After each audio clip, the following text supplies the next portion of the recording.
Nima uchun farzand tug'ilganda, raddomda onaning qornidan farzand dunyoga kelishligi bilan taroziga qo'yib tortilinadi. Chaqaloqning vazni o'lchaniladi. Nima uchun? Kimga keragi bor bu vaznni? Kim uchun qiziq bolani necha kilo tug'ilganligi? Buni bir ahamiyatli talabi bor ekan. Eskilarimizdan qo'ygan go'zal an'ana bor ekanki, buni ayoli homilador bo'lgan, shunaqangi bir oilalar eshitsa qani. Qaysi bir ayolki tug'sa farzandini kilosi o'lchanadi. Nima uchun? Chunki onaiki 9 oy vujudida bamisol bir go'shtni ko'tarib yurdi. Farzand go'sht. U necha kilo tug'ilishligiga qarab 3 kilo bo'ladimi, 2,5 kilo bo'ladimi? Ana shuncha go'shtni iste'mol qilishligi kerak bo'ladi ayol kishi. Erkaklar mana shu joyda hushyor bo'lsinlar. Farzand ko'rdi, necha kilo tug'ildi? 3 kilo. Demak, ayoliga 3 kilo qo'y go'shtini olib yedirsin. Nimaga? Chunki ayol kishi qornidan 3 kilo go'shtni sarfladi, quvvatini sarfladi. Endi uni o'rnini to'ldirib qo'yish kerak. Qarang qanday go'zal.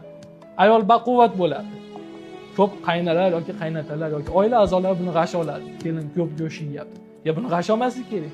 Aqiqaga so'yilgan go'shtni eng ko'p yeyishlikka haqli bo'lgan bu tuqqan ayol hisoblanadi. Tuqqan ayolga e'tibor berilsagina farzandlar zo'r bo'ladi. Shuni odat qilinglar, hushyor bo'linglar erkaklar. Mana shunaqangi ko'payish arafasida turgan do'stlaringizga jo'natib qo'yinglarki, ayoli necha kilogram farzand ko'radigan bo'lsa, o'shancha go'shtni ayollariga olib yedirsinlar. Qo'rib bersinlar, shashlik qilib bersinlar. Xullas yedirsinlar.